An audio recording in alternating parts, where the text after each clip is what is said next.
राम राम राम हरे हरे, हरे कृष्ण कृष्ण कृष्ण हरे हरे।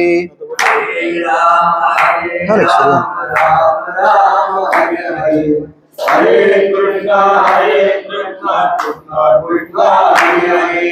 हरे राम राम राम हरे कृष्ण कृष्ण कृष्ण हरे हरे। हरे राम राम राम हरे हरे, हरे कृष्ण कृष्ण कृष्ण हरे हरे। कुंडली कवरदे हरि विठ्ठल श्री ज्ञानदेव तुकाराम ज्ञानेश्वर महाराज की जय। श्री संत मोतीराम महाराज की जय। श्री संत गणेनाथ महाराज की जय। गुरुवर्य मारुतराव महाराज की जय। सब संतन की जय।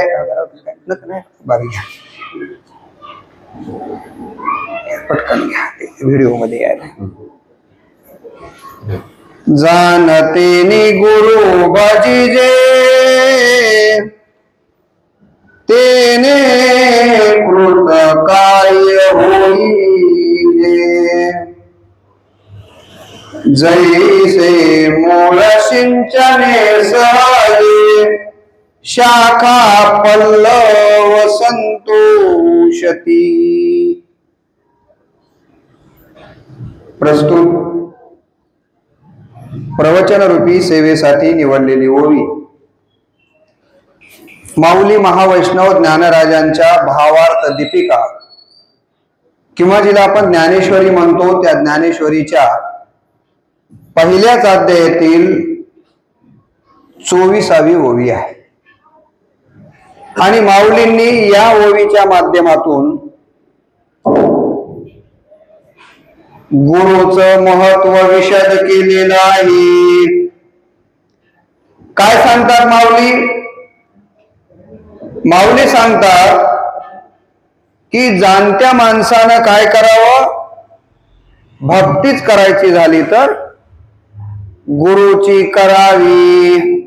जानतेनी गुरु भजिजे तेने कृत कार्य होईजे। आपण जर गुरुची भक्ती केली तर आपण जे काही कार्य हातामध्ये घेतले परमार्थाचं त्या कार्यामध्ये आपल्याला यश प्राप्त झाल्याशिवाय राहत नाही। आणि त्यासाठी एक दृष्टांत माऊलींनी या ओवीच्या उत्तरार्धामध्ये दिलेला आहे। काय म्हणतात माऊली? जैसे शाखा पल्लव, जैसे मूळ सिंचने सहजे शाखा पल्लव संतोषती। या ओवीवरती मागच्या आपल्या अक्षय तृतीयाच्या सप्ताहामध्ये मी विस्ताराने या ओवीवर बोललोय, त्याचा व्हिडिओ देखील माझ्या युट्यूबवर टाकलेला आहे। पुन्हा या सप्ताहामध्ये देखील हीच ओवी मुद्दाम आपण निवडलेली आहे। दृष्टांत कोणता दिलाय? दृष्टांत दिलाय की ज्याप्रमाणे एखाद्या झाडाला त्याच्या फांद्या त्याला फळं यावेत, फुलं यावं असं जर वाटत असेल तर आपण पाणी कुठं टाकलं पाहिजे? दिगारमुआ वरी जाऊन त्या झाडाच्या पानाला फांद्याला पाणी टाकलं पाहिजे का बुडाला पाणी टाकायला पाहिजे? पाणी झाडाच्या बुडाला टाकलं की त्याचा आपोआप सगळ्या झाडाला फायदा होतो। तशी आपल्याला जर भक्तीच करायची असेल, देवच जर आपल्याला प्राप्त करून घ्यायचा असेल तर देवाला प्राप्त करून घ्यायचं मूळ जर काय असेल तर ती गुरुची भक्ती आहे। आता याबद्दल मागच्या वेळेला मी खूप विस्तारानं बोललोय। जो हिंदी विषय मी शिकवतो लहू महाराज, आता थोडा ओवीचा अर्थ आपल्या समोर ठेवण्यापूर्वी की निमित्त ही सेवा आरंभिलेली आहे त्याचा परिहार देणंही महत्वाचं आहे. ब्रह्मीभूत श्री संत मोतीराम महाराजांच्या 61व्या पुण्यतिथीच्या निमित्तानं हा अखंड हरिनाम सप्ताह 5 दिवसीय पंचदिवसीय सप्ताह संपन्न होतोय आणि 4थ्या दिवसाची प्रवचनाची सेवा तुम्ही सर्व ग्रामस्थ मायबापांनी माझ्याकडे दिलेली आहे. या वर्षीच्या सप्ताहाच्या आयोजनाचा मान रामकृष्ण बदने यांच्याकडे आहे आणि मी बसलेल्या माणसाचं नाव बी रामकृष्ण बदनेच आहे. म्हणजे या सप्ताहाचा खरा आयोजक मीच आहे. आमचे रामकृष्ण तुकाराम बदने, आमचे गजेंद्र दादा या परिवारानं अत्यंत देखणा अत्यंत अंतकरणपूर्वक हा सप्ताह संपन्न करतायत. गुरु माऊलींचा सर्व परिवाराला आशीर्वाद प्राप्त हो अशा प्रकारची सुरुवातीलाच मनोकामना या ठिकाणी व्यक्त करतो. कबीरांना विचारलं, तुम्हाला संत कबीरांचं नाव माहित असेल. कबीरांना विचारलं, हे संत कबीर, एका बाजूला देव उभा आहे, एका बाजूला गुरु उभे आहेत आणि तुम्हाला सांगितलं जाऊन पाया पडा, शरण जा, तर कबीरा तुम्ही देवाला शरण जाताल की गुरुला शरण जाल? तेव्हा कबीर म्हणाले, गुरु गोविंद दो खडे काके लागो पाव, बलिहरी गुरु भले जिन गोविंद दियो बताव. रामभाऊ, मला जर पुन्हा सांगितलं, कबीर म्हणतात की देवाला जाऊन पाया पडायचं का गुरुला, तर मी देवाच्या जाऊन पाया पडणार नाही, मी देवाला शरण जाणार नाही. मी कुणाला शरण जाईन? गुरुला शरण जाईन. का हो कबीर महाराज, देवाला शरण न जाता तुम्ही गुरुला शरण का जाल? तेव्हा कबीर महाराजांनी सांगितलं, देवापर्यंत जाण्याचा मार्ग दाखवणारा माझ्यासाठी श्रेष्ठ आहे. देवापर्यंत जायचा मार्ग कोण दाखविला? गुरुनं दाखवला. गुरुला जैन धर्मामध्ये तीर्थंकर म्हणतात आणि तीर्थंकर या शब्दाचा अर्थ आहे नावाडी. काय अर्थ आहे? नावाडी. नावाडी म्हणजे नौका चालवणारा. तुम्ही चंद्रभागेला आंघोळीला गेला असाल, अलीकडल्या बाजूला पुंडलिकांचं मंदिर आहे आणि पलीकडल्या बाजूला भगवान श्रीकृष्णाचं एक मंदिर बांधलंय की. आता परवा आम्ही सगळा कुटुंब गेलो तेव्हा या तीरावरून चंद्रभागेच्या पलीकडल्या तीरावर जायचं झालं तर आपण कशानं जातो बडी महाराज? नावेनं जातो. आणि या तीरावरली नाव त्या तीरावर घेऊन जाण्याचं काम कोण करतंय? नावाडी करतो. बरोबर आहे. तसंच संसार रूपी तीरावरून परमार्थ रूपी तीरावर, जीवरूपी तीरावरून शिवरूपी तीरावर, आत्मारूपी तीरावरून परमात्मा रूपी तीरावर, अविवेक रूपी तीरावरून विवेक रूपी तीरावर, अज्ञान रूपी तीरावरून ज्ञान रूपी तीरावर घेऊन जाण्याचं काम कोण करतो? गुरु करतो. आणि म्हणून माऊलींनी सांगितलं, मी जे काही तरलो ते कुणामुळे तरलो? तुम्हाला सगळ्यांना अभंग माहिती आहे की सद्गुरु सारिखा किंवा श्री गुरु सारिखा असता पाठी राखा, इतरांचे लेखा कोण गणी, राजियाची कांता काय भीक मागे, मनाची जोगे सिद्धी पाळे. कल्पतरू तळवटी जो कोणी बैसला, काय येऊने त्याला सांगा जोजी. आणि पुढे ज्ञानदेव म्हणे तरलो तरलो, आता उद्धरलो गुरुकृपे. आमचे तुलसीदास महाराज म्हणतात, गुरुविन कौन बतावे बाट, बडा बिकट यमघाट.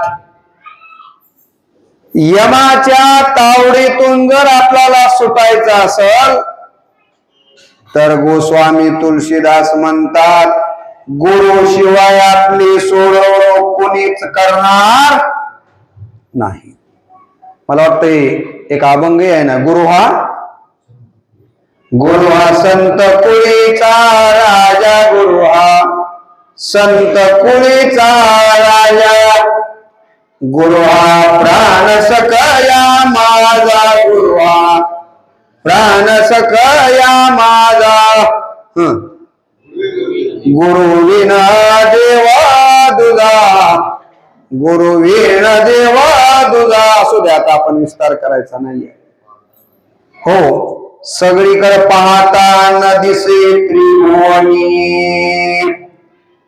एक गोष्ट तुम्हाला सांगतो, या जगामध्ये अनेक धर्म आहेत, अनेक संप्रदाय आहेत, अनेक लोक असे आहेत की काही लोक देवाला मानतात, काही लोक देवाला मानत.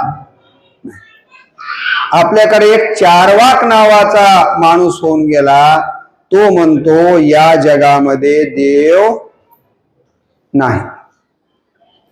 आपल्या अहमदपूरला एक माजी मंत्री होते, तुम्हाला नाव माहित असेल, किशनराव देशमुख, भाई किशनराव देशमुख. त्यांनी जी शिक्षण संस्था काढली आहे त्याचं नाव त्यांनी चारवाक दिलंय. म्हणजे किशनरावजी सुद्धा देवाला मानत. आपल्याकडे एक मराठीमध्ये फार मोठा अभिनेता होऊन गेला, ज्याने पिंजरा सिनेमामध्ये काम केलंय. लक्षात येईल तुमच्या, कोण? श्रीराम लागू. त्यांचं भाषण मी अहमदपूरला ऐकलं होतं.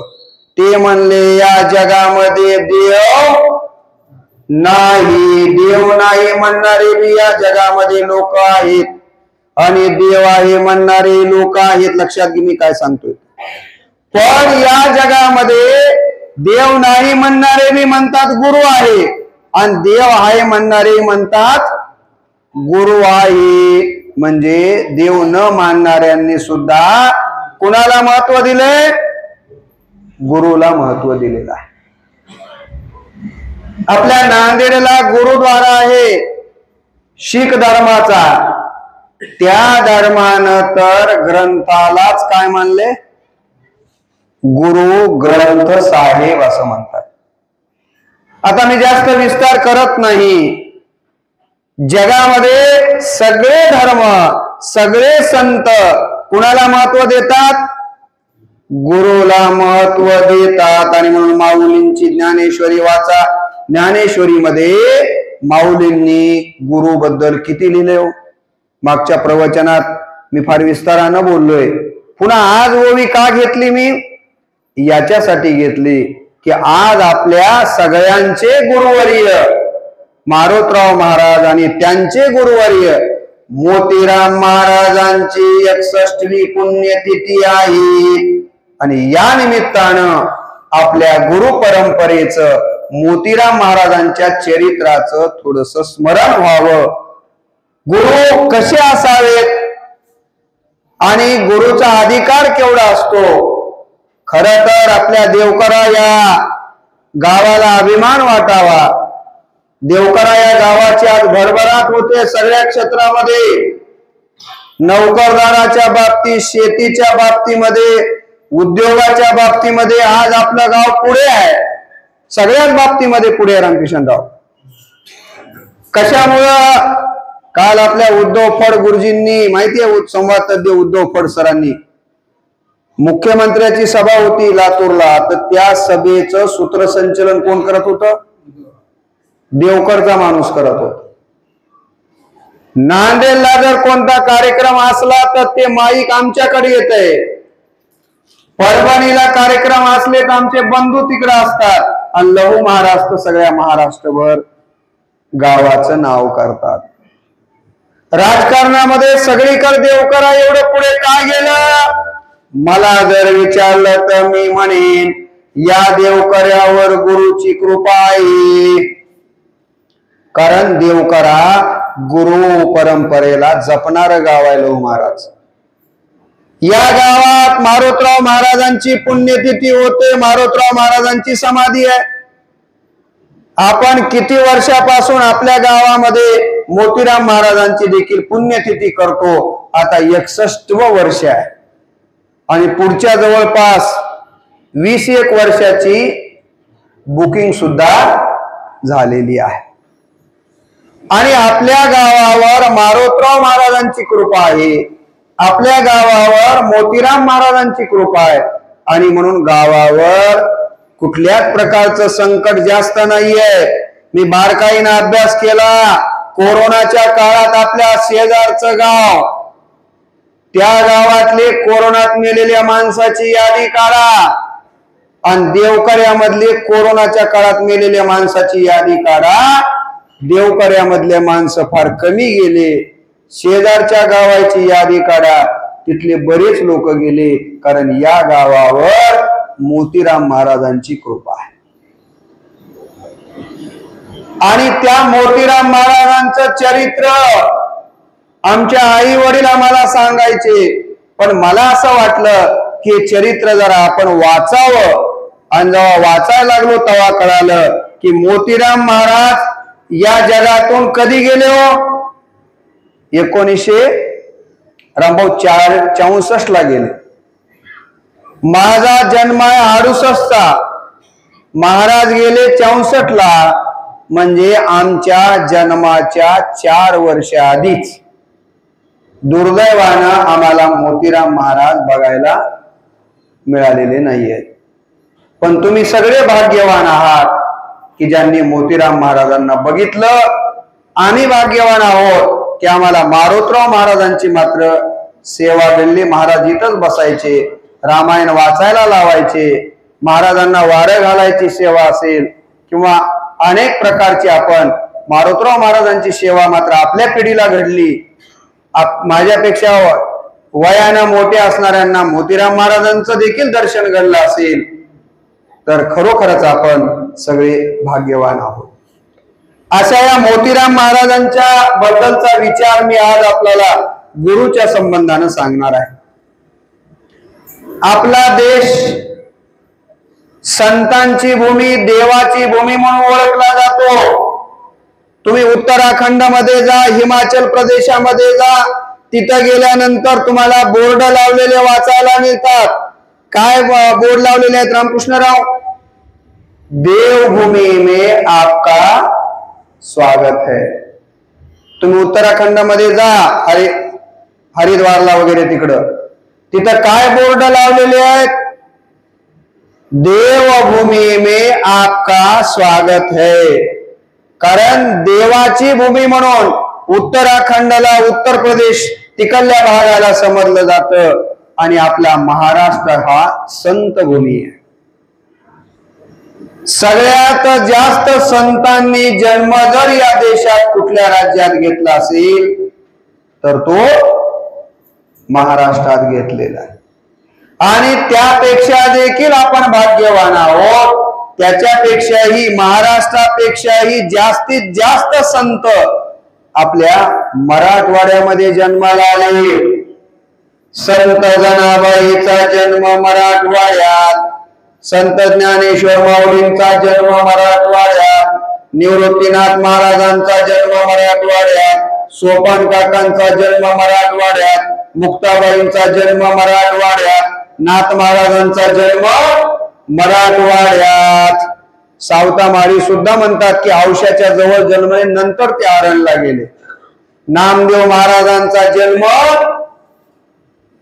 तुकाराम महाराज आणि निळोबाराय हे 2 संत जर सोडले तर जवळपास सगळे महत्वाचे संत, या सगळ्या संतांचा जन्म मराठवाड्यात, त्याच परंपरेमध्ये मोतीराम महाराजांचा जन्म मराठवाड्यातच आणि मारोतराव महाराजांचा जन्म मराठवाड्यातच, राष्ट्रसंत भगवान बाबांचा जन्म मराठवाड्यातच, सुपे सावरगाव पाटोद्याच्या जवळ, ते नंतर पाथर्डीला जाऊन राहिले.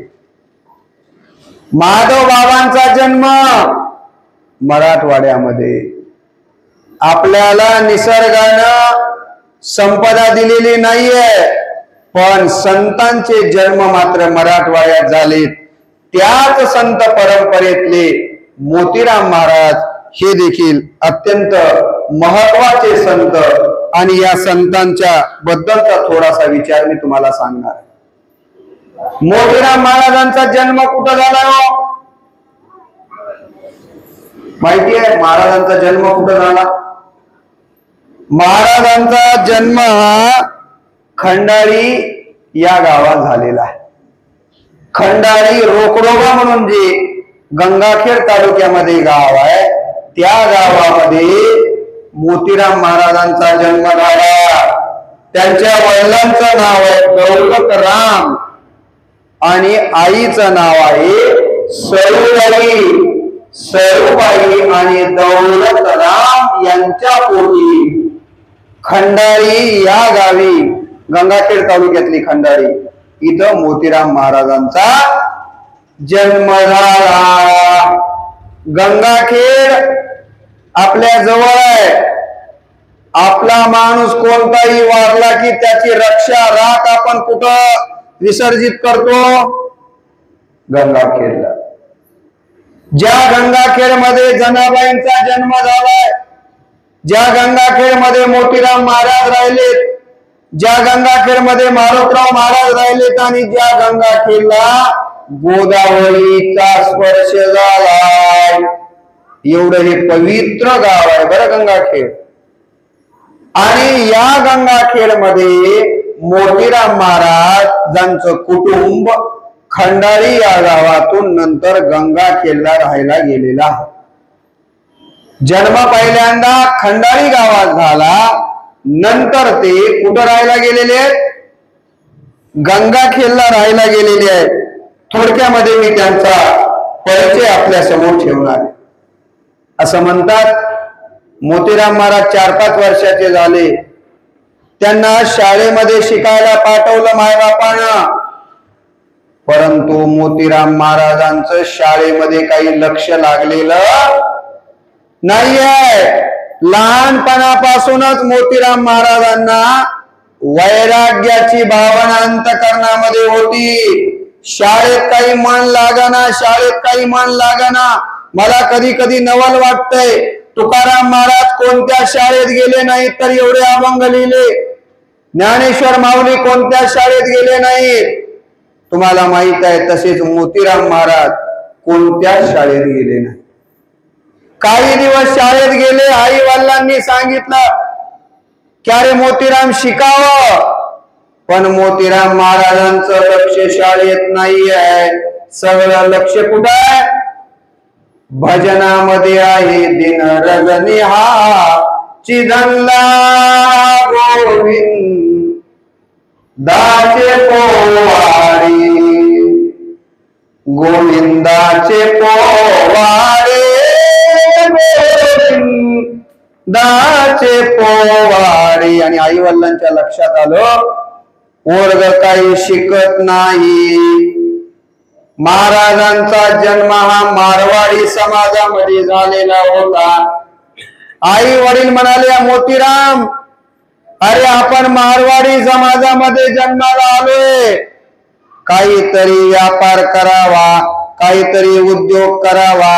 तर तू व्यापार बी करत नाहीस, उद्योग बी करत नाहीस, आणि उठलं सुटलं की मंदिरात जातोस आणि देव देव देव देव करतोस. असं केल्यानं आपलं पोट कसं भरेल? कोणत्याही मायबापाला वाटतं लेकरानं काहीतरी कमवावं, आपल्या पायावर उभं राहावं. मायबापांना लेकराची किंमत पहिल्यांदा कळलंच असं नाही. मोतीराम महाराजांच्या आई वडिलांनाही मोतीराम महाराजांची सुरुवातीला किंमत कळाली नाही. ते म्हणले, बाळा आपण मारवाडी समाजातले काहीतरी उद्योग करावा, व्यापार करावा, तर तू देवदेव काय करायलायस. आई वडील रागावले. आई वडील रागावल्याच्या नंतर महाराजांनी विचार केला, आता काही खरं नाही. आपली बहीण पालमला दिलेली होती. मोतीराम महाराज आई वडिलांच्या कडनं पालमला आपल्या मेहुण्याकडे राहायला गेली. कुठं? पालम. आणि त्या ठिकाणी मेहुण्याचं भांड्याचं दुकान होतं. भांड्याचं. मेहुणा काय करायचा, महाराजांना त्या भांड्याच्या गल्ल्यावर बसवायचा आणि म्हणायचा की गिराईक आलं की गिराईक करा. काही वेळा गिराईक उधार घेऊन जायचं. उधारी वेळेवर दिली नाही म्हणून मेहुणा नको तसं त्या माणसाला बोलायचा उतरून म्हणजे काहीतरी शब्द टाकून. परंतु संताचं अंतकरण होतं. मोतीराम महाराजांना मेहुण्याचं हे वागणं काही आवडत नव्हतं आणि म्हणून मोतीराम महाराजांनी ठरवलं इथंही राहण्यात काही अर्थ नाही.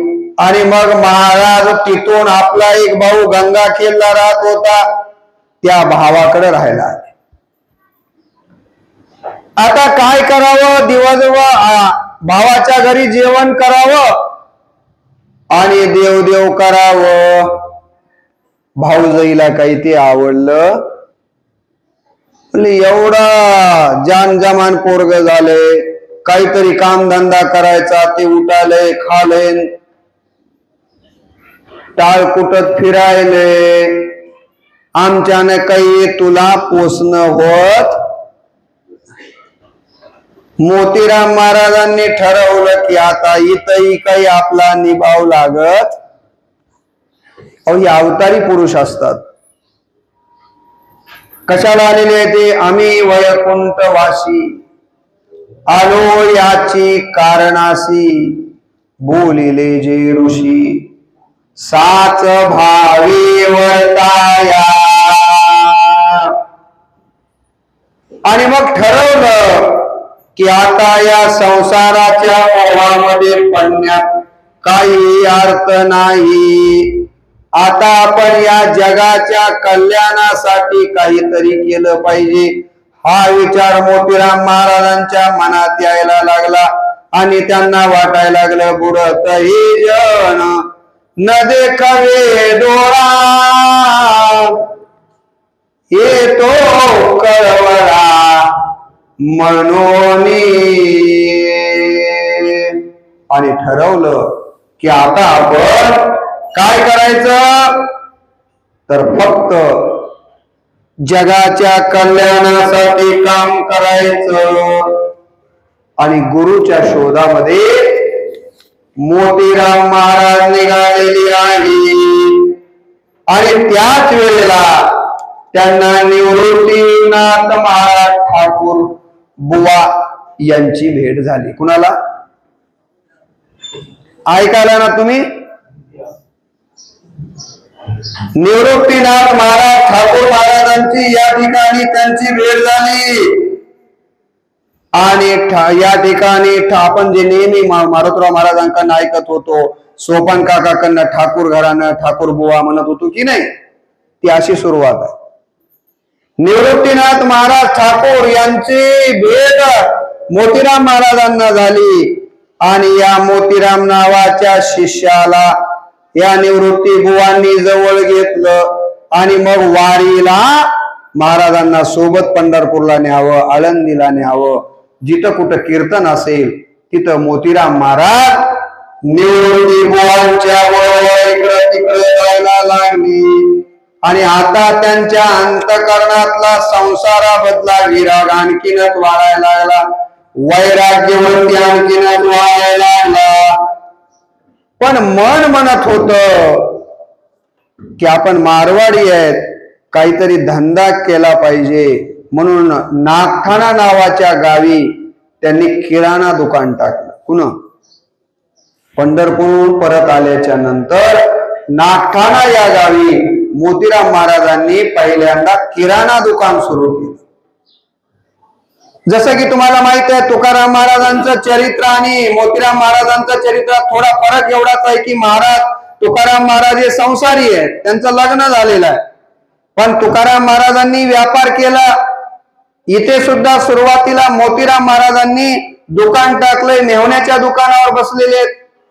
काही दिवस त्या ठिकाणी दुकानावर ते तिथे राहिलेले आहेत, पण त्या दुकानावरही काही त्यांचं मन लागत नाहीये.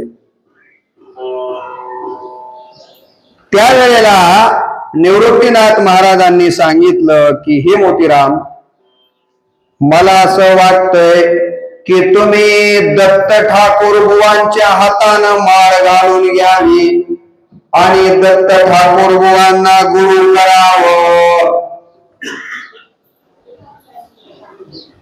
मोतीराम महाराजांच्या मनामध्ये विचार आला, तुळशीची माळ गळ्यात घालाव का घालू नये?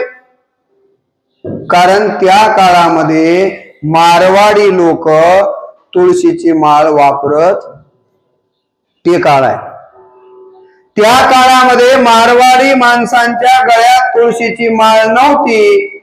आणि आता निवृत्ती बुवा सांगतात की दत्त ठाकूर बुवाच्या हातानं तुम्ही तुळशीची माळ घालून घ्या आणि दत्त ठाकूर बुवाला गुरु करा. महाराजांच्या मनामध्ये द्विधावस्था झाली, काय करावं? तुळशीची माळ घातली तर आपल्या समाजातले लोक काय म्हणतील? यानं तुळशीची माळ घातली, वेगळंच काहीतरी जगाच्या करायला हे, काय करावं काय नाही काही कळेना गेलं.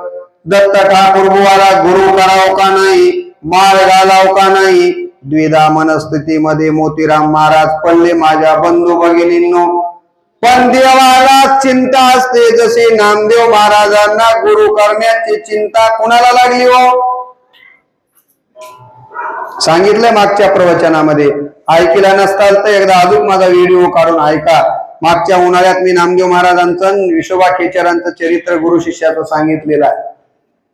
देवाला बोलणारे, देवाच्या सोबत जेवणारे, देवाच्या सोबत सगळा व्यवहार करणारे नामदेव महाराज, पण देवाला सारखी चिंता, माझा नाम्या गुरु शिवाय राहिलाय, माझ्या नाम्याला गुरु करून दिला पाहिजे, माझ्या नाम्याला गुरु करून दिला पाहिजे. आणि म्हणून मुक्ताबाईच्या माध्यमातून देवानं, तुम्हाला माहिती आहे, कच्चं मडकं पक्का मडकं आणि विसोबा खेचर हे गुरु करून दिले की नाही. मोतीराम महाराजांच्या बाबतीमध्ये देवाला चिंता वाटायला लागली की याच्या मनामध्ये द्विधावस्था आहे, माळ घालाव की नाही, दत्त ठाकूर बुवाला गुरु करावं की नाही, आता काय करावं? असं सांगतात की एके दिवशी गुरुच्या बरोबर, निवृत्ती बुवाच्या बरोबर मोतीराम महाराज झोपले ते एका झाडाखाली. आणि झोपल्याच महाराजाला स्वप्न पडलं. आणि त्या स्वप्नामध्ये देवाने येऊन सांगितलं, मोतीरामा, दत्त गुरु ठाकूर बुवांच्या हातानं तुळशी माळ गळ्यामध्ये घालून घे. स्वप्नात येऊन सांगितलं. तुम्हाला माहिती आहे की बाबाजी चैतन्यांनी ज्या पद्धतीनं संत तुकाराम महाराजांना अनुग्रह कुठं दिला? स्वप्नातच दिला ना. आपण ते अभंग म्हणतो, कोणता लो महाराज? सत्य गुरु राये कृपा माझ केली, परी नाही घडली सेवा काही. सगळा अभंग माहिती आहे. तू पावशेर दिलं म्हणजे काय, त्याचे वेगवेगळे लाडगुरुजी कोण आपण अर्थही वाचले. बाबाजी चैतन्य सांगितली खून, मंत्र दिला रामकृष्ण हरी. ज्याप्रमाणे बाबाजी चैतन्य नावाच्या गुरुनं संत तुकाराम महाराजांच्या स्वप्नात जाऊन गुरुचा उपदेश केला, त्याच पद्धतीनं देव या ठिकाणी मोतीराम महाराजांच्या स्वप्नात आले आणि म्हणाले की हे मोतीरामा, तुम्ही दत्त गुरु ठाकूर बुवा यांना काय करा? गुरु करा. मोतीराम महाराज कसं असतं बघा, जरी हे सगळे अवतारी पुरुष असले तरी हे वागतात सामान्य माणसासारखेच. तर नामदेव महाराजांना एवढं कळत नव्हतं. औंढ्याला आल्यानंतर ते पिंडीवर पाय ठेवून बसले. अरे हे काय आहे म्हणले, पिंडीवर पाय ठेवलं, हे कुठं गुरु आहे असं म्हणतात का नामदेव महाराज? ज्या नामदेव महाराजांचा आपण अवतार उद्धवापासून सांगतो त्यांच्या मनामध्ये असा संशय येऊ शकतो का? आपल्यासाठी या सगळ्या कथा असतात. जोपर्यंत गुरुचा उपदेश होत नाही तोपर्यंत आपल्या मनाची अवस्था कशी असते हे सांगण्यासाठी नामदेव महाराजांच्या मनातली द्विधावस्था सांगितलेली आहे. लक्षात घ्या. तुम्हाला माहितीये ना, औंढ्याला आले गुरु करायला हिशोबा खेचरला, बघितलं तर काय हिशोबा खेचर कसे दिसले? पिंडीवर पाय ठेवून दिलेले. आणि नामदेव महाराज काय म्हणले, अरे याला कशाला गुरु करू, यानं तर पिंडीवर पाय ठेवलाय. असा नामदेव महाराजच्या मनात संशय येईल का हो बाळासाहेब? एवढे अवतार केलेल्या माणसाच्या मनात असा संशय येतोय का? आला तुम्हाला आम्हाला उपदेश करण्यासाठी की गुरुच्या आधी माणसाचं मन अपूर्ण असतंय म्हणून असा संशय येतो. मोतीराम महाराजांचे अवतारी पुरुष पण त्यांच्याही मनात संशय आला नाही. म्हणले उगा या झाडाखाली झोपल्यामुळे सपन पडाले, जागा बदलल्यास काही असलं सपन पडणार? संशय. आणि मग मोतीराम महाराजांनी ते झाड बदललं आणि दुसऱ्या जागी जाऊन झोपले. असं सांगतात की त्या ठिकाणी सुद्धा स्वप्न पडलं. स्वप्नात सांगितलं, मोतीरामा तुला किती वेळ सांगावं लागतंय, दत्त ठाकूरला तू गुरु कर आणि त्यांच्या हातानं गळ्यात तुळशीची माळ घालून घे. हे दुसऱ्यांदा स्वप्न पडल्याच्या नंतर मात्र आता मात्र प्रचिती आली कोणाला? मोतीराम महाराजांना. वाटलं अरे बापरे, आता आपल्याला गुरु केल्याशिवाय पर्याय नाही असं म्हणतात त्यांच्या चरित्रामध्ये. त्या स्वप्नातनं ते उठले आणि तोंड धुवायला बाजूलाच एक विहीर होती, त्या विहिरीमध्ये गेले तोंड धुवा म्हणून. तेवढ्यात एक साप आला, मोतीराम महाराजांना चावला. कुणाला? विहिरीमध्ये. महाराजांना साप चावला. एवढा साप चावलेला असतानाही महाराज तसेच त्या हिरीतनं बाहेर आले, मंदिरामध्ये गेले, विना घेतला आणि विना घेऊन भजन सुरू केलं. श्रीराम जय राम जय जय राम, श्रीराम जय राम जय जय राम, श्रीराम जय राम जय जय राम, श्रीराम जय राम जय जय राम, श्रीराम जय राम जय जय राम, श्रीराम जय राम जय जय राम. माझे माय बाप हो, जसही विना गळ्यामध्ये घेतला भजन सुरू केलं, काही चमत्कार म्हणावा, अंगातलं सगळं विष उतरून गेलं आणि अंगातलं विष उतरलं आणि लक्षात आली गुरुची योग्यता. अरे आता किती वेळेस गुरुचं महत्व देवानं आपल्याला पटवावं, आता थांबायचं नाही. आणि मग निवृत्ती बुवांना सोबत घेतलं मोतीराम महाराजांनी आणि दत्त ठाकूर बुवांच्याकडे गेले आणि त्यांच्या हातातनं गौंड नावाचं गाव आहे गंगाखेड तालुक्यामध्ये, तिथे त्यांनी तुळशीची माळ गळ्यामध्ये घालून घेतली आणि दत्त ठाकूर बुवांना गुरु केलं. पुन्हा मोतीराम महाराजांनी. आणि नंतर असं म्हणतात की गुरुनच त्यांना कीर्तन करण्याचा आदेश दिला. मोतीराम आता तू कीर्तन करायला सुरुवात कर. त्यांच्या चरित्रामध्ये असंही सांगतात की पंढरपूरला ते गुरुच्या बरोबर गेलेले आहेत. अचानक गुरुची तब्येत बिघडली आणि गुरुंनी सांगितलं, मोतीरामा माझी तब्येत बिघडली आहे, आज काय मी कीर्तन करू शकणार नाही, तू कीर्तन कर. आणि गुरुची आज्ञा मिळाल्याबरोबर मोतीराम महाराजांनी पहिलं कीर्तन पंढरपूरला गुरुच्या आज्ञेनं केलं असं त्यांच्या चरित्रात सांगतात. त्यानंतर मात्र त्यांच्या अंतःकरणामध्ये केवळ वैराग्य आणि वैराग्य निर्माण झालं. त्यावेळेला त्यांनी शपथ घेतली, आता जेवण बी करायचं तर माळकऱ्याच्याच घरी आणि राहायचं तरी बी माळकऱ्याच्याच घरी. रामभाऊ, रोहिदास मामा, आमच्या तुकाराम मामा सगळ्यांना तुम्ही मला वाटतंय त्यांच्या घरी सुद्धा भाऊदास फडांच्या घरी, यांच्या वडिलांच्या घरी मोतीराम महाराज येत होते. आता कोणाकोणाचे येत होते किंवा मला भाऊदास मामांच्या घरी आणि यांच्या घरी येत होते एवढं मला माहित. महाराजांनी बीड माळकऱ्याच्या घरी कधी गेलेलं तुम्हाला आठवतंय का? महाराजांनी बिन माळकऱ्याच्या घरी कधी जेवण केलं नाही. पुढे पुढे तर सांगतात की मोतीराम महाराज स्वतःचा स्वयंपाक, बरोबर आहे, स्वतःचा स्वयंपाक स्वतःच करायचे आणि स्वतःचा स्वयंपाक स्वतःच करून खायचे. जीवनभर महाराजांनी ब्रह्मचर्यत्व पाळलेलं आहे. पराविया नारी रकुमा ही समान, हे गेले नेऊन ठाईचे.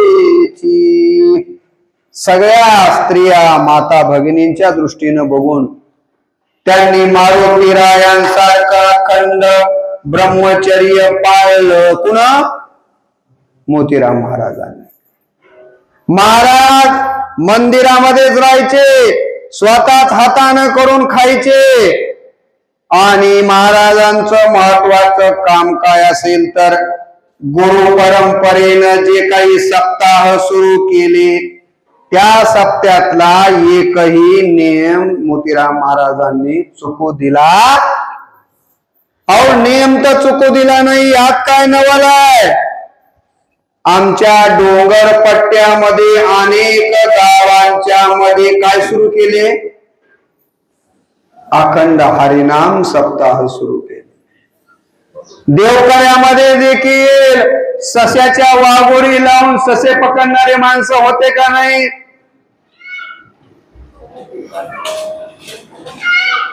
दारू काढली जात होती, ससे पकडणारे माणसं होते. आपण म्हणजे माणसातले राक्षस होतो. पण या राक्षसांना देव बनवण्याचं काम जर कोण केलं असेल तर ते माझे गुरु मोतीराम महाराजांनी केलं, ते माझे गुरु मारुतराव महाराजांनी केलं. म्हणून आमचे रामकृष्ण बदने आज त्यांची 61वी पुण्यतिथी स्वखर्चानं करतात. आणि मेल्याच्या नंतर आमची 13वी पोरग घालतय का नाही, घरात फोटो लावतय का नाही माहित नाही, पण या लोकांनी आमच्यावर एवढे उपकार केले, माझे मायबापू एवढे उपकार केले की आज आम्ही त्यांची एक एक माणूस सगळा खर्च करून पुण्यतिथी करतो. काय कारण आहे? त्यांनी आम्हाला माणसामध्ये आणलं. आता मोतीराम महाराजांबद्दल मी एक व्हिडिओ टाकलाय माझ्या युट्यूबवर, त्याच्यातलंच तुम्हाला मी सगळं सांगाय. महाराजांना सिद्धी प्राप्त होती, पूजेचं कीर्तन झालं आणि महाराज स्वयंपाकाकडे जायचे. केलेल्या स्वयंपाकाला महाराजांनी हात लावला, किती जरी 1000 लोक जेवायला बसले तरी स्वयंपाक कमी पडत नव्हता. काय रिद्धी सिद्धी प्राप्त असेल बघा. आता त्यांच्याबद्दल जेवढं मी बोलत जाईल तेवढं कमी आहे. महाराजांच्या बद्दल त्या काळामध्ये मोतीराम महाराज असतील, मारुतराव महाराज असतील, त्यांना काही बसायला अशा 4 व्हीलर गाड्या होत्या का? आम्हाला माहिती आहे. सप्ताह संपल्याच्या नंतर शंकर मामा मुरकुटे, गणेश मामा मुरकुटेंच्या घरी शेवटच्या दिवशी सकाळी सकाळी मारुतराव महाराज जायचे ना जेवायला. तवर आपण इथं पाऊल हे ते सगळे खेळायचे. आणि गाडी बांधलेली आपली बैलगाडी झुली टाकलेल्या, काय आनंद होता होते. महाराजांना त्या कोळवाडीला आपण पाठवायला अर्ध्या रस्त्यामध्ये जायचं, सगळं गाव महाराजांच्या माग. एका दिवशी 10 जरी नियम असले तरी लक्ष करा, त्यावेळेसचे रस्ते, त्यावेळेसची बैलगाडी किती उट्या लागत असतील, किती आदळत असतील. पण महाराजांनी नियम बुडवला का? मोतीराम महाराजांच्या काळामध्ये देखील बैलगाडीची सोय होती. काही वेळेला महाराजांना घोड्यावर प्रवास करावा लागायचा, घोड्यावर. एकदा मोतीराम महाराज असं घोड्यावर बसायला गेले आणि बसता बसता घोड्याची रिकीब लागली पायाला, आणि रिकीब लागल्यानं महाराजांच्या पायाला जखम झाली. जखम झाल्यानंतर बरेच जणांनी सांगितलं, महाराज त्या डॉक्टरला दाखवा, महाराज ह्याचा इलाज करा. महाराजानं त्या काही जखमीचा इलाज केला नाही. जखम वाढली, त्या जखमामध्ये काय झाल्या रोहिदास, काय झाल्या? माझ्याहून तुम्हाला जास्त माहित आहे, उगा मी उजळणी करायला. त्या जखमेमध्ये आळ्या झाल्या, माझ्या मायावा, त्या जखमेमध्ये आळ्या झाल्या.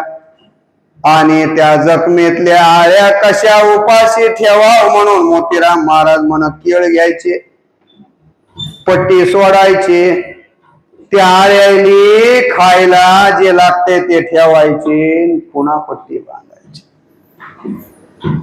ह्या कशा जगत्याल? ह्या जगल्या पाहिजेत ना आळ्या. एकदा कुणतरी म्हणत महाराजांना थोडी झोप लागली. एखाद्या आमच्या दिगुमामा सारख्याला वाटलं, या आळ्या किती कचकच कचकच महाराजाला चावत असत्या, लय त्रास करत असत्याल, म्हणून महाराज झोपलेले असताना पट्टी सोडली आणि हळू लाचकनानं म्हणा 2-3 आळ्या बाहेर काढून टाकल्या. तेवढ्यामध्ये महाराजानं डोळा उघडला. अरे म्हणजे काय करला? महाराज, तुम्हाला या आळ्याचा किती त्रास होत असेल म्हणून थोड्या आळ्या बाजूला काढायला. अरे अरे अरे अरे, पाप करायलाच तो. या आळ्या आता काय खात्याल आणि माझ्या देखत मरून जात्याल, आणि ते लाचकन. महाराजांनी त्या आळ्या उचलल्या आणि पुन्हा जखमेमध्ये टाकल्या, आणि पुन्हा तिथं केळ काहीतरी ठेवायचं ठेवलं, आणि पुन्हा बट्टी बांधून घेतली. आता याला सामान्य माणूस म्हणावं का? आत्ताच मला वाटतंय आमच्या हिंगणगावच्या सुरदास महाराजांनी क्रोधाबद्दल बोलले. चलता चलता पायावर पाय थोडा लागला तर माणूस सगळ्या खानदानाचा उद्धार करतोय. नको नको तसं बोलतोय. एवढ्या आळ्या किती टसटस करत असल, किती त्रास होत असल, पण महाराजांनी तो सगळा त्रास सहन केला.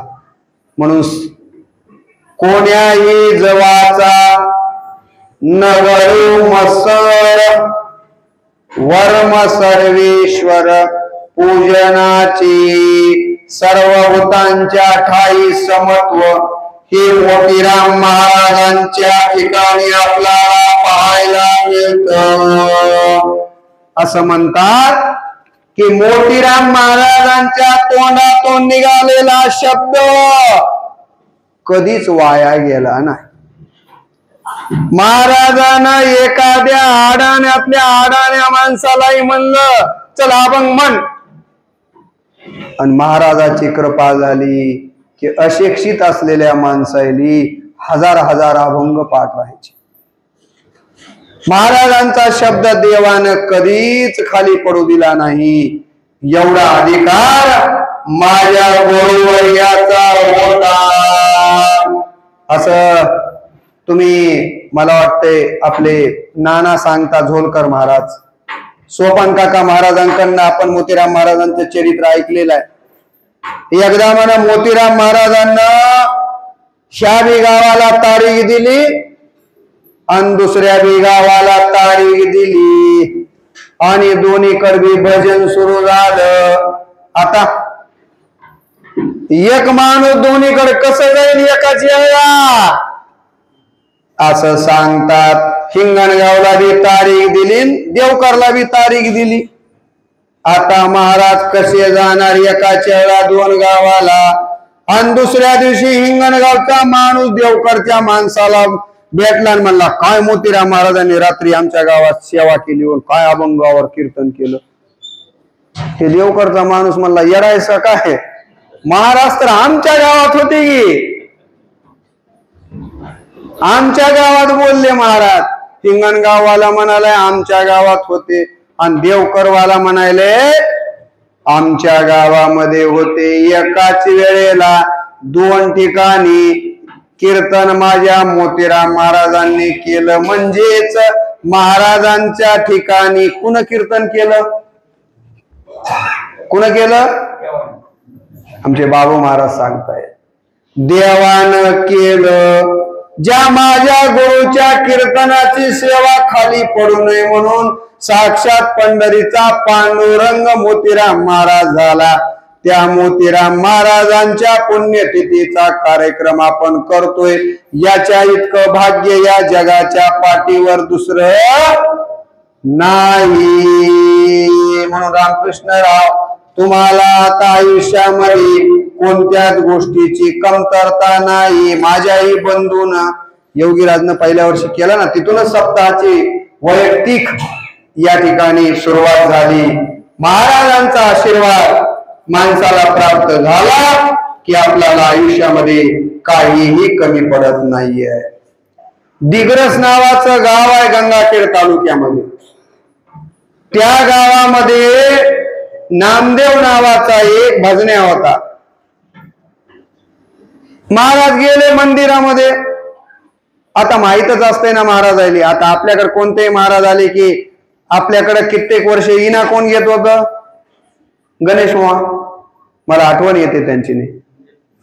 समजा कीर्तनाला महाराज आले आणि गणेश बुवा दिसले नाहीत, महाराज काय म्हणणार? अरे गणेश बुवा कुठे गेले म्हणणार की? ठळक माणूस नाही आला की म्हणणारच. तसं हे नामदेव दिसला नाही मोतीराम महाराजांना. म्हणले नामदेव दिसना झालाय. म्हणले नामदेवला साप चावलाय आणि त्याच्यामुळे नामदेव काय आला नाही. जा म्हणले त्याला इथं घेऊन या. काहीच होत नाही. नामदेवकडे त्या दिग्रस्य माणसं घरी गेले. नामदेवला मंदिरामध्ये आणलं आणि महाराजांनी आल्यावर म्हणले राम्या घे विना, काही होत नाही तुला. आणि त्या नामदेवानं विना घेतला आणि भजन सुरू केलं. म्हणतात ते साप चावलेलं विष कवा उतरून गेलं कळालंच नाही. आता शिकलेल्या माणसाने हे येडगडपणा वाटेल, चमत्कारपणा वाटेल. परंतु लक्ष करा, ज्ञानेश्वर माऊलींनी वयाच्या 22 वर्षाच्या आधी एवढी ज्ञानेश्वरी लिहिली. चमत्कारच आहे की नाही? संतांची तुलना सर्वसामान्य माणसाला करता येत नाही. दुसरा प्रसंग गंगाखेड तालुक्यामध्ये नावाचं गाव आहे. त्या गावामधली घटना मोतीराम महाराजांची सांगतो तुम्हाला. त्या गावामध्ये नावाचं गंगाखेड मधलं गाव. महाराजांना कीर्तनाला जायचंय. एक जण घेऊन आला, महाराजांना घेऊन जाण्यासाठी आला आणि आल्याच्या नंतर महाराजांना म्हणला, महाराज आपल्या गावात कीर्तनाला तुम्हाला घेऊन जायला आलोय. महाराज म्हणले, अरे धो पाऊस पडालाय की कसं जाओ? महाराज म्हणले, तुम्ही कसं करता? मग काही हरकत नाही म्हणले. नदीला पूर आला तर काय होतंय, आपली सेवा कशी चुकवा? माझे माय बाप हो, जसा भगवान श्रीकृष्णाच्या चरित्रामधला उल्लेख आहे की तुम्हाला माहित आहे, भगवान श्रीकृष्णाला टोपल्यात घेतलं कुण? वसुदेवांनी. आणि निघाले जाताना रस्त्यामध्ये यमुनेला पूर आलेला होता, माहित आहे ना? आणि त्या पुरामधनं वसुदेव निघाले. जाता पाणी पोटापर्यंत आलं, छातीपर्यंत आलं, गळ्यापर्यंत आलं. लेकराला असं धरलंय वसुदेवानं, असंच धरलंय आणि मनामध्ये बा देवाचे आलं, आता जर आपण पाय खाली नाही काढला तर बाबाचं काही खरं. देवानं पाय खाली काढला आणि यमुनेच्या पाण्याला स्पर्श केल्याबरोबर पाणी तुम्हाला माहित आहे उतरलं. साक्षात तीच घटना नाव्याकडे घडली हो. मोतीराम महाराज निघालेत कीर्तनाला, नदी दुतडा पुरानं वाहिली, आता पलीकडे जायचं कसं. महाराजांनी त्याला सांगितलं, म्हणले काही नाही मला खांद्यावर घे. त्या माणसानं महाराजाला खांद्यावर घेतलं, चल म्हणले पुरातून. ते माणसं बी एवढे निष्ठावान होते बघा, गुरुसाठी काय बी करायला तयार होते. बरं, छत्रपती शिवाजी महाराजांनी स्वराज्य मुठभर मावळ्याच्या ताकदीवर उभं केलं का? निष्ठावान माणसं होते. प्रभू रामचंद्रांकडे सैनिक जास्त नव्हतं, रावणाकडे अत्याधुनिक सैन्य होतं, शस्त्र होते, तरी प्रभू रामचंद्रांना विजय मिळाला. तरी छत्रपती शिवरायांना विजय मिळाला कशामुळं? मला जर कोणी विचारलं तर मी म्हणेन ते सैनिक कमी होते पण निष्ठावान होते. होते का नाही? तुम्हाला सगळ्यांना रामायणातला प्रसंग माहिती आहे. कोण्या वानराचा? मग कोण्या वानराचा? गंधमादन माहित आहे ना? गंधमादन नावाचं वानर इकडं तिकडं उड्या माराले. कुंभकर्ण आवाढव्य कुंभकर्ण रावणाचा भाऊन त्यानं बघितलं त्या गंधमादन वानराकडं. तो गंधमादन काय म्हणू लागला? जय श्रीराम, जय श्रीराम, जय श्रीराम. हे शब्द ऐकल्याबरोबर, शत्रूचं नाव ऐकल्याबरोबर तळपायाची आग मस्तकाला गेली. कुणाची? कुणाची? नाही, कुंभकर्णाची. साला म्हणला आमच्या राज्यामध्ये येऊन विरोधी पक्षाचं नाव घ्यायले, याला आपला दणका दाखवावं लागतंय. आता एवढा वाढवे कोण? कुंभकर्ण. त्यानं हात लांबविला आणि पटकन मुठीमध्ये कुणाला धरलं? त्या गंधमादन नावाच्या माकडाला.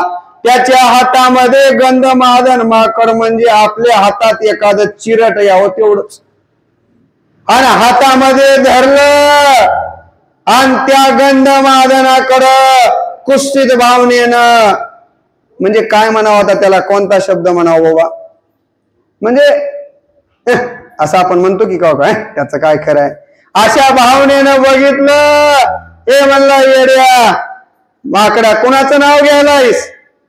म्हणला जय श्रीराम. रागा दुकानावर झाला आणि कुंभकर्ण म्हणला ए माकडा, आता जर म्हणला रामाचं नाव घेतलास तर मोठा आवळी तो आणि जाग्यावरच मारून टाकतो.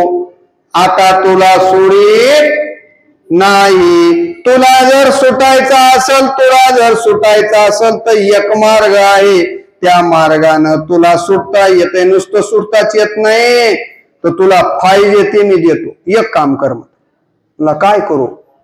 काही नाही, एकदा रावण की जय म्हण, एकदा रावणाचा म्हण. काय म्हण? एकदा रावण महाराज की जय.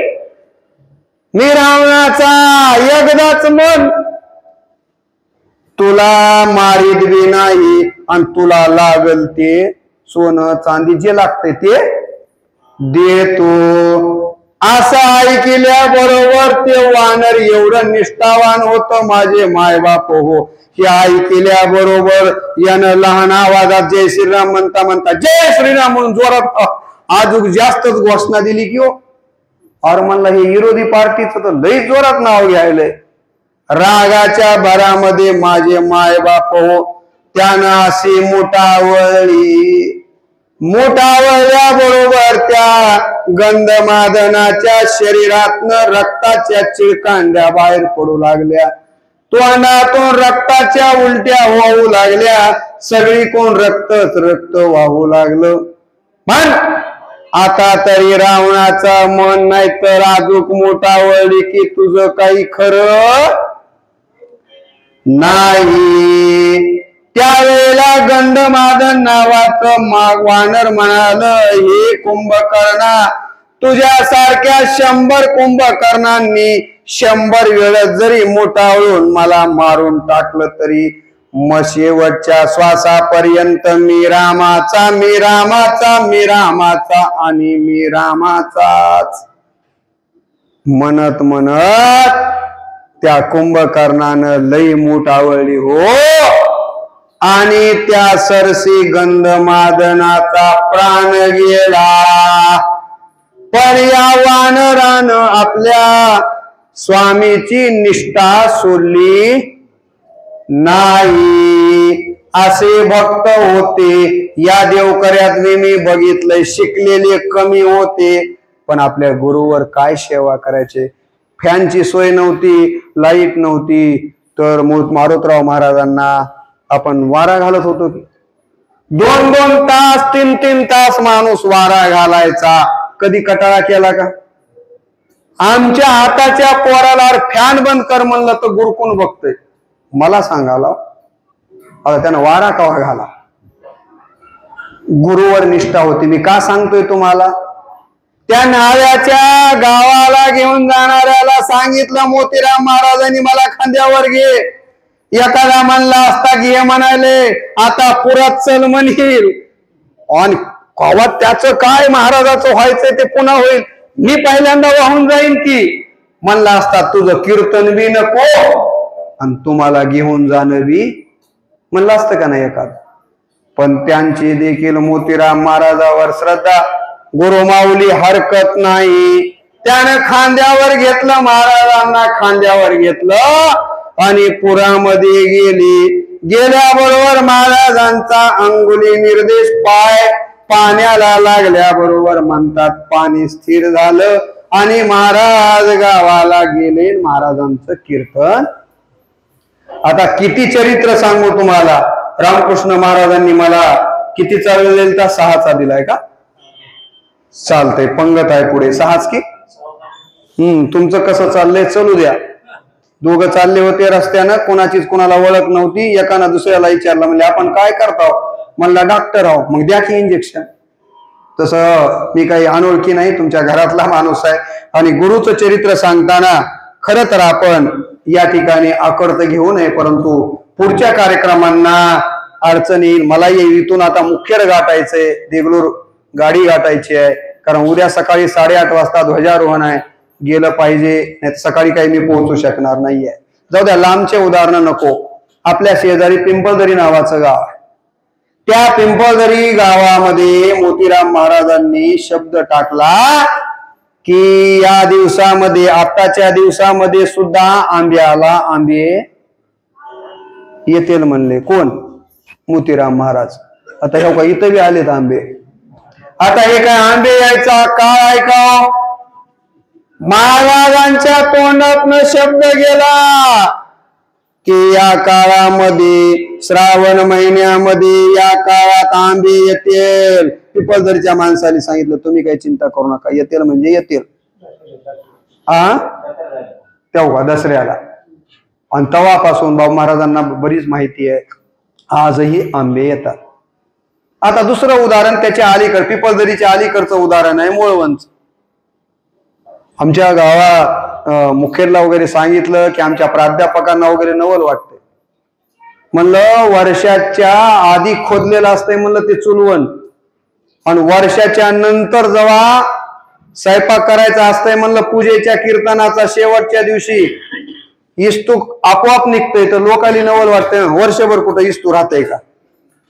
मोतीराम महाराजांनी आणि माधव बाबांनी हात लावला आणि इथं इस्तू निघल म्हणून सांगितलं. किती वर्ष झाले? बघा, महाराजांना जाऊनच 61 वर्ष झाले. 1964 ला गेले महाराज, पण त्याच्या आधी घडलेली घटना. म्हणजे एवढ्या वर्षापासनं मोळवणला जिवंत विष्णू निघतो, हे चमत्कार नाही तर ही माझ्या गुरुची असलेली कृपा आहे. आणि म्हणून आपण महाराजांचे शिष्य आहोत याबद्दल आपल्याला अभिमान वाटला पाहिजे. 1962 ची घटना. 1962 महाराज दुर्गादास नावाच्या एका माणसाबरोबर त्र्यंबकेश्वरला गेले. त्र्यंबकेश्वरला आणि तिथं गेल्यानंतर त्यावेळेला महाराजांचं वय 90 वर्षाचं होतं म्हणा मोतीराम महाराज. आणि तिथं गेले आणि 90व्या वर्षी पळत जाऊन शिखर गाठलं, पळतच आले. दुर्गादासने विचारलं, म्हणजे महाराज वय तर बघा किती आहे, 90वं वर्ष वय, आणि या वयात जाऊन तुम्ही शिखर गाठून आला. आणि मग त्याच्या लक्षात आलं की मोतीराम महाराज म्हणजे हे सामान्य नाहीये, हे असामान्य आहेत. तुम्हाला माहित आहे अनेक प्रसंग आहेत. मला वाटते आणखीन पुढच्या कधीतरी आपल्याला हे प्रसंग सांगता येतील. पालमला महाराजांचं पूजेचं कीर्तन चाललंय, आभाळ भरून आलंय आणि महाराजांनी डोळे बंद केले. पूर्वीच्या कीर्तन करायचं वेगळं होतं बरं, घड्याळकडे बघत नव्हते ते. आता हे कीर्तन कवा संपू की पुढचं कीर्तन कवा गाठू की तिथलं पॉकेट कधी, किती वेळ कीर्तन करतात महाराज. मारुतराव महाराजांचं बघितलं तुम्ही.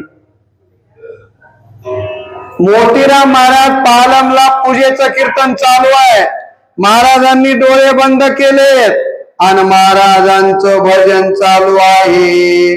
महाराज भजनामध्ये विठोबा रखुमाई, जय जय विठोबा रखुमाई, जय जय विठोबा रखुमाई, जय जय विठोबा रखुमाई, असं भजन चाललंय. आणि सगळे भजने करे महाराजांच्या माग भजन करायले. 10 मिनिट झालं, 15 मिनिट झालं, अर्धा तास झालं, भजन सुरूच आहे. अरे म्हणले महाराज काही भजन बंद करतेत का नाही, आणि काही पंक्ती बसतात का नाही, महाराज काही डोळे उघडतेत का नाही. आबाळ म्हणले, आबाळ म्हणून आबाळ आले आणि कीर्तन काही सुटना आणि पंक्ती काही व्हायचा वाण नाही. लोक म्हणले ते महाराजाचं भजन लकला म्हणले, कोण एकट्यालाच भजन धरार म्हणले पंक्ती. आता काय सांगावं तुम्हाला, त्या मंडपामध्येच माणसं पंक्ती धरून बसली आणि महाराजांचं भजन विठोबा रखुमाई, विठोबा रखुमाई भजन चालू. आणि माणसांनी पंगत धरली, पात्र वाढायलीत, स्वयंपाक वाढायलीत आणि महाराजाचं एकट्याच भजन चालू आहे. विसरून गेले, देहभानच नाही महाराजांना काय चाललंय ते. आणि आबाळही आलं, आता थेंब पडणार, वारा सुटलाय. सगळी माणसं म्हणली मला महाराजांचं कीर्तन संपण्याच्या आधीच बसलाव म्हणून तो वारं सुटलं नसल म्हणले.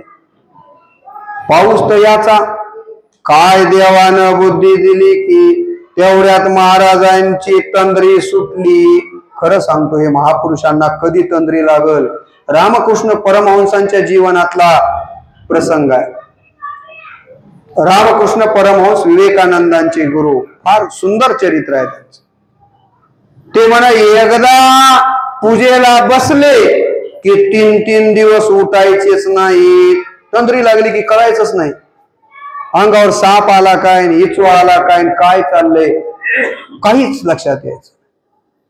माणसांची चिलबिचल झाली, देवानं जाग केला असाल रे मोतीराम, आता ही सगळ्या पंक्तीतलं अन्न वाया जाते, महाराज उठा. देवानंच आज्ञा दिली असल. सगळे म्हणले आता हे सगळा स्वयंपाक वाया जाते, आता पाऊस येतोय म्हणायला, महाराजांची तंद्री सुटायला. डोळे उघडले, अरे माणसं तर जेवाय बसलेत म्हणले. आणि सगळं पंगत वाढली आणि वारं सुटलंय. आणि आबाळाकडे बघितलं, वाऱ्याकडे बघितलं, काय त्याला सांगितलं माहित नाही. एकाएकी वार बी बंद झालं आणि पाऊस आबाळवी कुठं गेलं की माझ्या गुरुचा काय चमत्कार. हे घडलेल्या घटना आहेत महाराजांच्या चरित्रामधल्या. आणि तुम्हाला माहिती आहे म्हणून म्हणतात की देहाच्या उदासे पाविजे या ठाया. आता शेवटचा प्रसंग सांगून मला वाटतंय थांबायला काहीच हरकत नाही. मोतीराम महाराज आणि मारुतराव महाराज पंढरपूर ते आळंदी पायी निघालेत. जाता जाता काय झालं म्हणा, महाराजांना चक्कर आली. कुणाला? मोतीराम महाराजांना चक्कर आली आणि एकदम काट्याच्या फासावर पडले. कोण? मोतीराम महाराज काट्याच्या फासावर पडले. अंगामध्ये काटेच काटे. मोतीराम महाराजांच्या अंगात काटे शिरलेले बघितले. मारुतराव महाराजांनी महाराजांना जवळ घेऊन काटे काढावं म्हणलं तर असं सांगितलं जातंय की तेवढ्यामध्ये एक कोणतरी भिल्ला आला म्हण. आणि त्या भिल्लानं सांगितलं, मारुतराव थांबा, तुम्हाला निघत नाहीत ते काटे, मी काढतो. आणि त्या भिल्लानं मोतीराम महाराजांना जवळ घेतलं आणि अंगातले काटे काढले. महाराज म्हणले तुमचे लई उपकार म्हणून त्या भिल्लाकडे बघाले. तोवर ते भिल्ल गायब.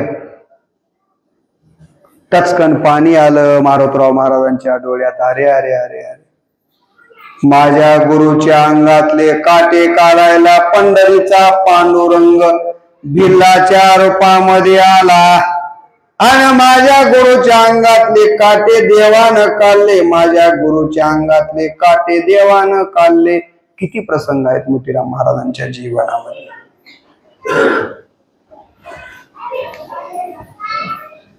आता शेवटचा प्रसंग सोपानमा काका महाराज. आणि उद्याही तुम्ही त्यांच्या पुण्यतिथीच्या निमित्तानं ऐकणारच आहात. आता मीही तेवढा प्रसंग सांगतो. मला काही उद्या तो प्रसंग ऐकायला मिळणार नाहीये आणि म्हणून आता थोडक्यामध्ये आपल्याला मी सांगतो. महाराज पालम गावी राहत आहेत. धोंडू महाराज त्या पालम मध्ये आहेत. आणि त्या धोंडू महाराजांना बोलता बोलता महाराज म्हणले, धोंडू महाराज मी येत्या गुरुवारी इहलोकाची यात्रा संपवाव म्हणालोय, ब्रह्मलीन व्हावं म्हणायलो. कधी? येत्या गुरुवारी. बघा बरं म्हणले पंचांग. धोंडू महाराजांना पंचांग घेतलं आणि बघितलं. धोंडू महाराज म्हणले, महाराज येणारा गुरुवार काही चांगला दिवस नाही. तेव्हा तुम्ही येणाऱ्या गुरुवारी काही ब्रह्मलीन व्हावं, देह ठेवावा असं मला वाटत नाही. म्हणजे मग काय हरकत आहे?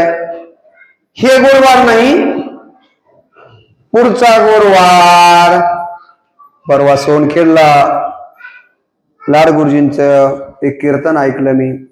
पिंपळदरीला शास्त्री महाराजांचं कीर्तन ऐकलं. दोन्ही कीर्तन मी माझ्या युट्यूबवर टाकले.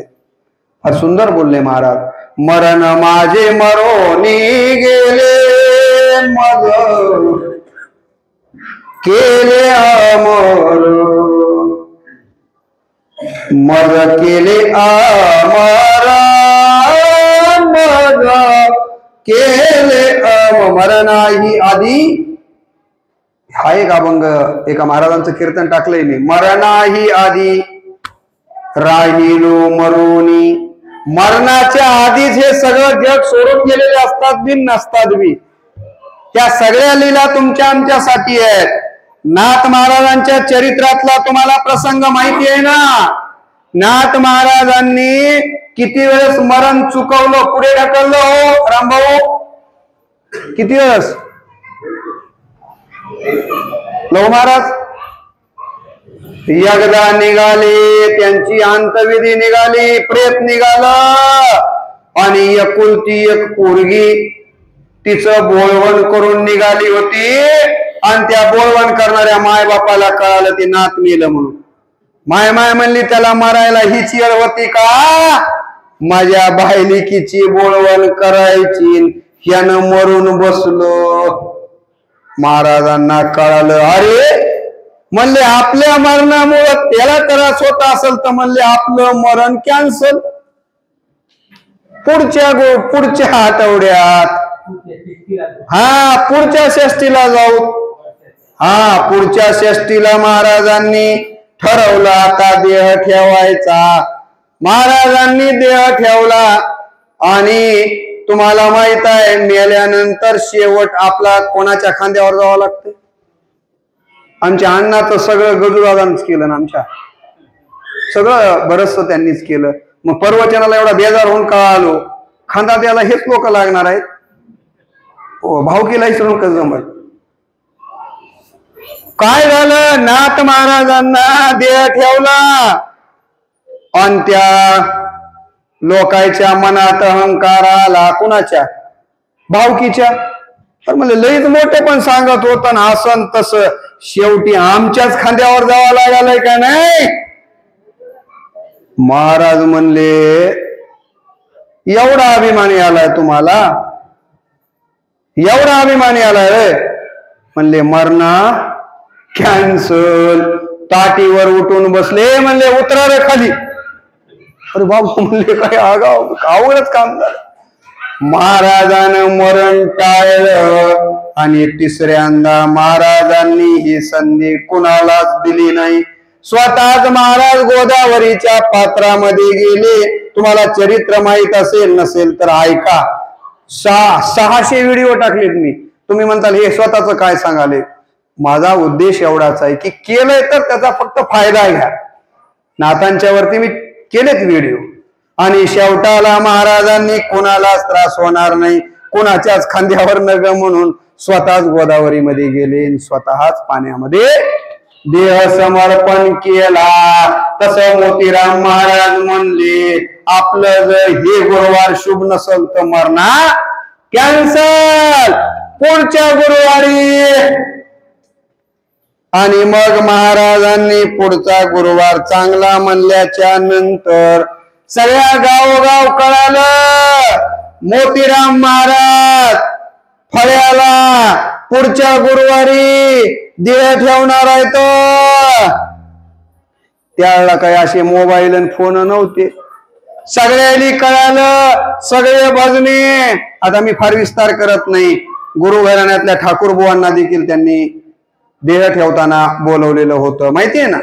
आणि मग अशा पद्धतीनं त्या थोड्या फळ्याच्या ठिकाणी आमचे लहू महाराज आणि आमचे कोणते महाराज आपले दिंडी घेऊन जातात तुम्ही दरवर्षी? प्रवीण महाराज. प्रवीण महाराज, लहू महाराज, प्रल्हाद महाराज दरवर्षी आपली दिंडी मोतीराम महाराजांच्या फळ्याला जाते आणि आमच्या लहू महाराजांची तिथं सेवा असते. सगळा जनसमुदाय त्या गोदावरीच्या काठावर जमलाय. महाराज बंगाईवर बसले आणि कीर्तन सुरू आहे. आणि आता देह ठेवतील, मग देह समाप्त करतील. आता ब्रह्मलीन होतील. माणसं वाट बघायली आणि महाराज तर बंगाईवर बसून अशा वरी हात करू टाळ्या वाजवायले. आता जे कच्चे आहेत ते म्हणले जातय का नाही रे, का उगाच आपल्याला बोलविलंय. कच्चे जे होते ते असं म्हणतात की कीर्तन बी संपलं आणि हरिपाठ सुरू झाला. त्या ठिकाणी बापूसाहेबांना गुरु घराण्यातल्या बोलवलेलं होतं कीर्तनासाठी. बापूसाहेबांचं कीर्तन चालू आहे. गावचे बाबू महाराज त्यांची सेवा करत असायचे. महाराजांचे नाथ जावई त्यांच्या जवळच असायचे. मारुतराव महाराज दस्तापूर ही आठवण आपल्याला नेहमी सांगायचे. आणि त्यावेळेला मग हरिपाठ सुरू झाला आणि ज्ञानदेवा तुम्हाला माहिती आहे की हरिपाठामध्ये समाधी संजीवन हरिपाठ म्हणायला आणि श्रावण वद्य पंचमीच्या दिवशी म्हणजे उद्याच्या दिवशी भारतीय वेळेप्रमाणे दुपारी 3:30 वाजता महाराजांनी हरिपाठ सुरू असताना देवाचं नामस्मरण मुखाने चालू आहे. गोदावरीच्या पवित्र तीरावरती देवाचं नाव घेता घेताच माझे गुरुवर्य ब्रह्मलीन झाले मोतीराम महाराज की। अशा पद्धतीनं आज मी ठरवलं बाकीचा कुठला तरी विषय आपल्या समोर मांडण्यापेक्षा माझ्या गुरुचं चरित्र आपल्या समोर ठेवावं असे हे माझे गुरुवर्य मोतीराम महाराज मारुतराव महाराज ज्यांनी आम्हाला दानवाकडनं मानव बनवलं, ज्यांनी आम्हाला परमार्थाचा मार्ग दाखवला, त्या गुरुचं स्मरण आपण सतत ठेवावं।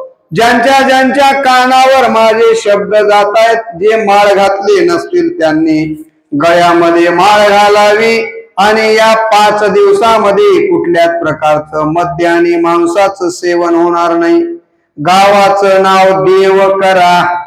मला माझे सगळे मित्र म्हणतात काय तुमचे पूर्वज हुशार असले पाहिजेत की गावाचं नाव सुद्धा देव करा असं आहे। तर माझ्या गुरुचा आशीर्वाद असणार हे गाव, या गावानं ते पावित्र्य ठेवावं आणि माझ्या या ठिकाणी गुरुच्या अनेक ठिकाणी समाधी येतो, किती ठिकाणी समाधी आहेत आणि ही गुरु परंपरा आपल्याकडे तुकाराम महाराजांच्या नंतर ठाकूर बुवा, वास्कर बुवा, वास्करांच्याकडनं ठाकूर बुवा, मोतीराम महाराज, मारुतराव महाराज, अच्युत महाराज, ही आपली तुकाराम महाराजांच्या परंपरेतले आपण आहोत। एवढ्या मोठ्या परंपरेचे आपण शिष्य आहोत। खरोखरच आपण सगळे भाग्यवान आहोत। अशा या भाग्यवान गुरुच्या शिष्याचा आपल्याला अभिमान असला पाहिजे। मला बरं वाटलं, पत्रिका बघितली, पत्रिकेमध्ये देखील जे महाराज तुम्ही बोलवले हे सगळे आपल्या मोतीराम महाराजांचे शिष्य आहेत। मुडेकर महाराज त्यांचे मला वाटतंय आजोबा ना भाऊ महाराज, मुडेकर महाराजांचे आजोबाच ना, काय नाव?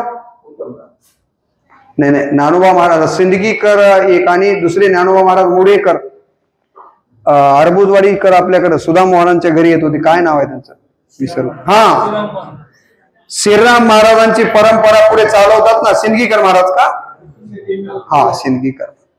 बघा, मारुतराव महाराज म्हणजे मोतीराम महाराज, नंतर मारुतराव महाराज, नंतर ज्ञानोबा माऊली अरबुजवाडीकर, सोपान काका इसादकर, ज्ञानोबा महाराज मुडेकर, ज्ञानोबा महाराज इसादकर, है की नाही? आता आपले नाना, ही सगळी मंडळी आपल्या गुरुची परंपरा पुढे चालवणारी आहे आणि तीच महाराज मंडळी आपण या ठिकाणी कीर्तनाच्या माध्यमातून बोलवलेली आहे। पुनश्च एकदा या सप्ताहाचे आयोजक रामकृष्ण तुकारामजी बदने, गजेंद्र दादा, बाबूरावजी बदने या सगळ्या परिवाराला धन्यवाद द्यावा। एवढा तर मी मोठा नाहीये, परंतु गुरुवार्यांनी आशीर्वाद द्यावा अशा प्रकारची अपेक्षा व्यक्त करतो। दिलेल्या वेळापर्यंत मला जायचं होतं, 6:15चा वेळ दिला होता, 6:15 वाजलेत। आता सगळ्यावर एकदा फिरवा आणि बंद करा। हे युट्यूबवर मी टाकणार आहे आणि जगात जिथं जिथं मराठी माणूस आहे तिथं तिथं आता मोतीराम महाराजांचं हे चरित्र आपण पोहोचवणार आहोत। इथेच या ठिकाणी माझी आई इथं उपस्थित आहे, भाऊबंधू उपस्थित आहेत आणि मला ज्यांनी अंगा खांद्यावर खेळवलं, ज्यांनी माझा इतका लाड केलाय, ते सगळे माझे बहीण भाऊ मायबाप उपस्थित आहात। तुमचा असाच आशीर्वाद माझ्यावर, माझ्या परिवारावर असावा एवढी नम्र अपेक्षा तुमच्या चरणी करतो आणि या ठिकाणी शेवेला बोलली रामदेव आणि म्हणून या ठिकाणी म्हटलंय, काय म्हटलंय? म्हणून जाणते गुरु भजिजे तेने कृतकार्य होईजे, जैसे मूळ चंचने सहजे शाखा पल्लव संतोषती। माझ्या अल्पबुद्धीप्रमाणे जसं मला महाराजांचं चरित्र वाचायला मिळालं, ऐकायला मिळालं, त्यातल्या काही चुकाही असू शकतील। मला जे मिळाले ते तुमच्या समोर मांडलं। जे काही चुकीचं असेल त्याबद्दल महाराजांनी आपण मला क्षमा करावी आणि जे काही योग्य असेल त्याबद्दल आपण या ठिकाणी आशीर्वाद असाच पाठीशी राहू द्यावा एवढी अपेक्षा करतो। आज पंगत कुणाची आहे? त्र्यंबकरावजी बदने यांनी आज नगर भोजन देखील आपल्या गुरुच्या पुण्यतिथीच्या निमित्तानं ठेवलंय। आमच्या त्र्यंबकरावांना देखील गुरुचा आशीर्वाद मिळावा अशा प्रकारची सदिच्छा व्यक्त करतो। जे या ठिकाणी गुरुमाऊलींची सेवा ज्या पद्धतीनं करतायत, आपण गहिनीनाथा मंदिराकडे देखील मला असं समजलं, आमच्या बंधूंनी सांगितलं की चातुर्मास आमचे वैद्यनाथ महाराज बाबू महाराजांच्या माध्यमातून होतोय। प्रल्हाद महाराज, उद्धवराव, आमचे कल्याणजी बदने, भागवत गुट्टे, त्र्यंबक आबा, ही कुठल्या आपापल्या क्षेत्रात ही सगळी मोठी माणसं गावाला मोठं बनवण्याचं काम करत आहेत। त्या सगळ्यांना ईश्वर अशाच प्रकारचं त्यांच्या त्यांच्या क्षेत्रामध्ये कार्य करण्याची सुबुद्धी देवो असे या निमित्तानं अपेक्षा व्यक्त करतो आणि सेवेला या ठिकाणी पूर्णविराम देतो। कुंडली कवळी हरी विठ्ठल श्री ज्ञानदेव तुकाराम कुंडली कवळी हरी विठ्ठल श्री ज्ञानदेव तुकाराम रामकृष्ण हरी। आज या ठिकाणी चतुर्थ दिवसाची रोशन